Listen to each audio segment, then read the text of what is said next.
Hello, this is KG Outdoor 16 bringing you another Weird Wednesday. First up, we're going to be talking about our fishing report, then we're going to talk about trout fishing tips, and then we're going to be talking about a Q&A, which you've all been waiting for. First up is our fishing report. So if you're in the Midwest, it's kind of freezing and thawing lately, I would suggest to fishing a jig or fishing the bottom slowly with a lipless crankbait.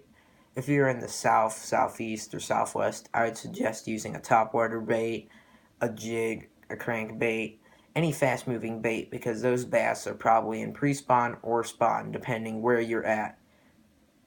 Let's get on to another special thing. Thank you at Ryan Gilbert 6 for submitting me this picture on Instagram. He says he shot it. I'm so used to hunting. Caught it on a shaky head with a watermelon finesse worm. Here is the picture. Once again, thank you Ryan Gilbert 6 for sending in that picture. Now, let's get on to my trout fishing tips.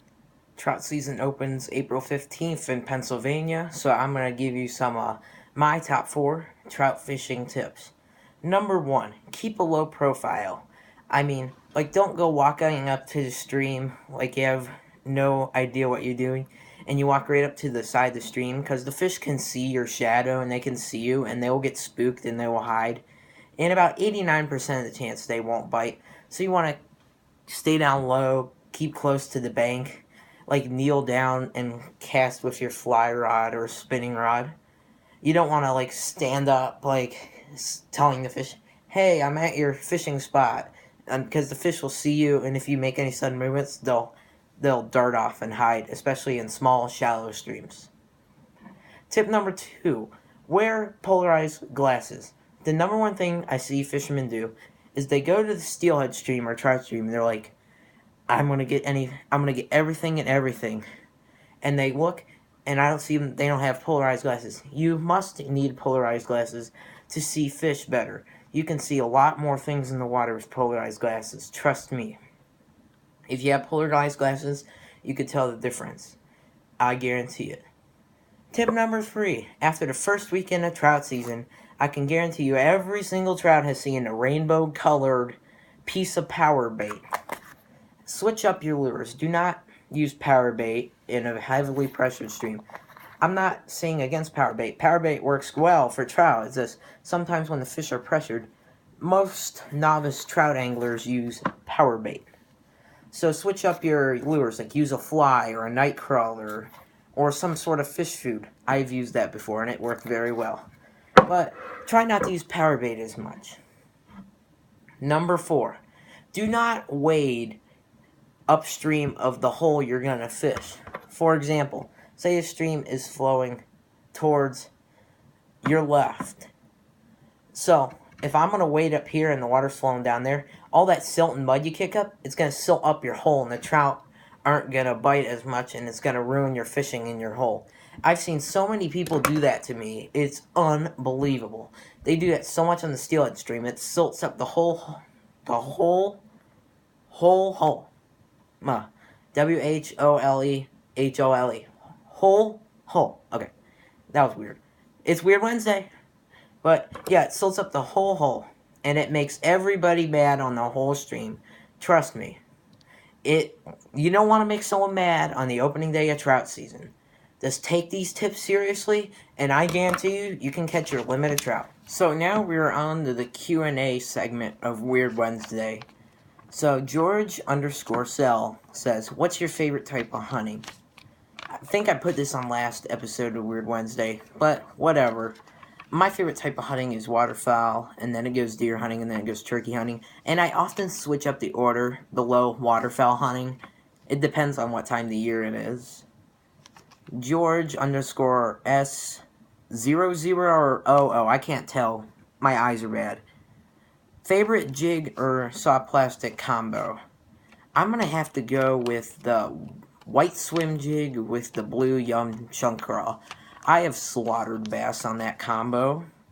And then after that, it's going to be the green crawfish color trailer on the back of a brown jig. those work very good. Ryan.Gilbert6 says, not favorite, I'm reading the next line. Fishing or hunting, pick one. And I know you purposely put the fishing first because you like fishing more than hunting. I do that a lot. But I'm going to have to say, well, that's a tough question. I'll come back to that one. G-Cypher3 says, what is your favorite fishing lure and why? Geez, such hard questions tonight. I'm going to have to go with the... I'm trying to think about this clearly, because I have to say why. So I'm going to go with the Spook. I just happen to have it over here. I really do like the Spook in topwater conditions because it could really get a lot of bass when the bait fish are surfacing. That is my second favorite.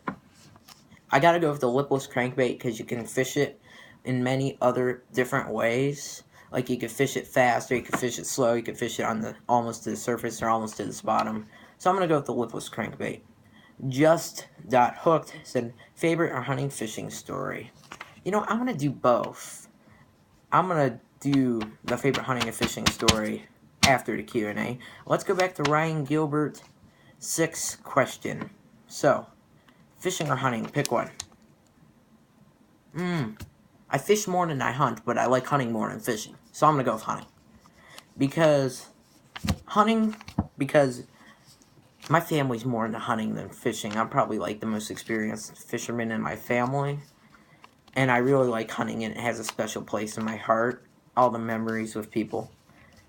So, I'm going to cut it right now, and then I'm going to go back to my favorite hunting and fishing story, because that's going to take me a while to think about that. So, right now I'm answering Just Hooks question. Just Hooks. I said that wrong. I apologize, I really do. Just.hooked. My favorite fishing story has to be the time I caught a 10-pound catfish when I was sleeping.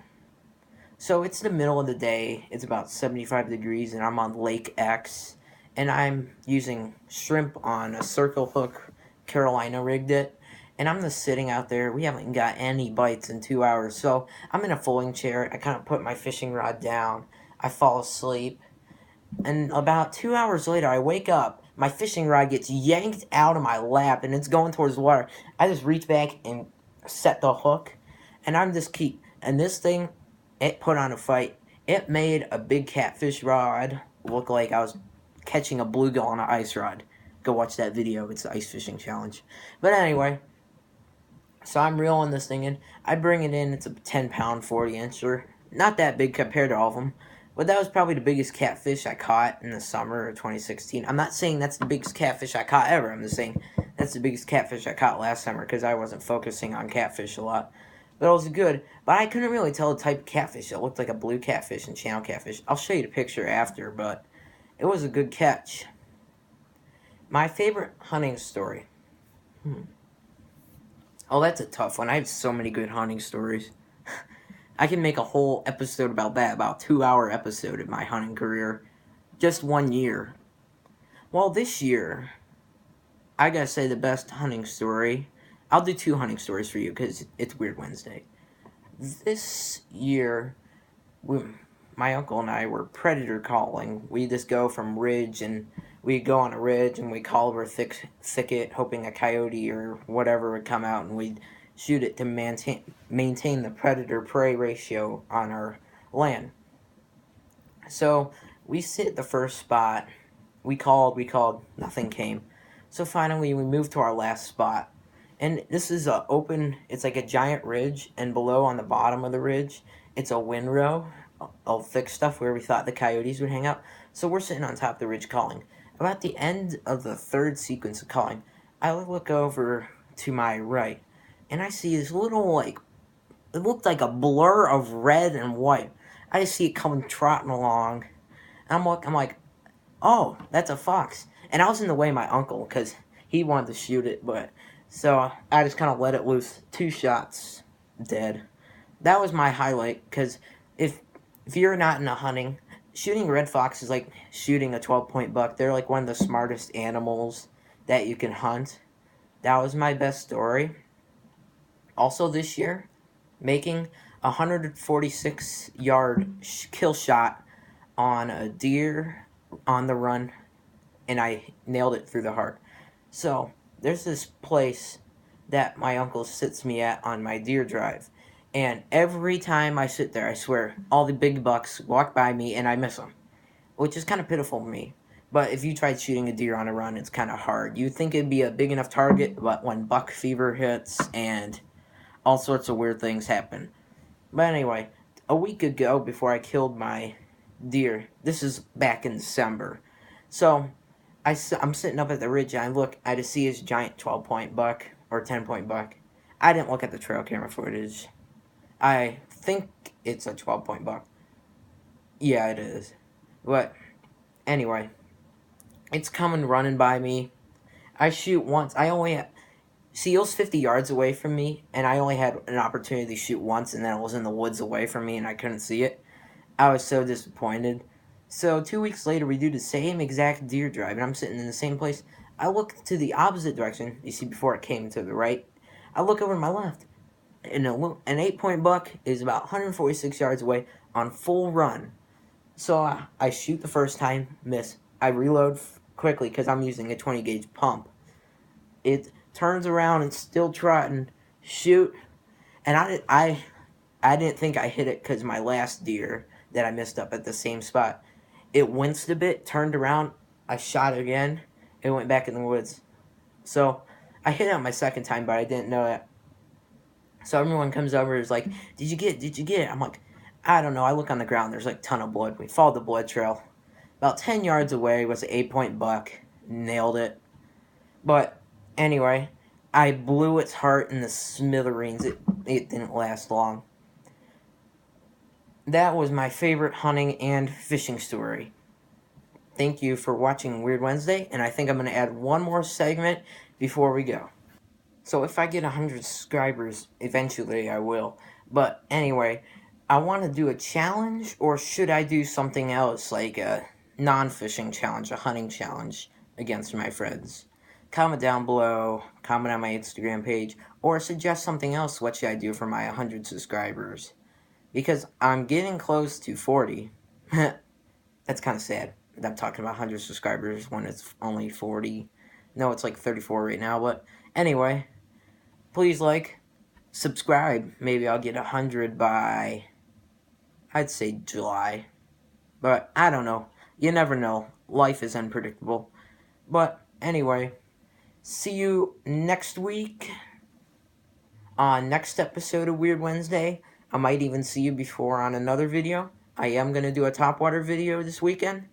And the St. Patrick's Day special is going to come up on March 17th.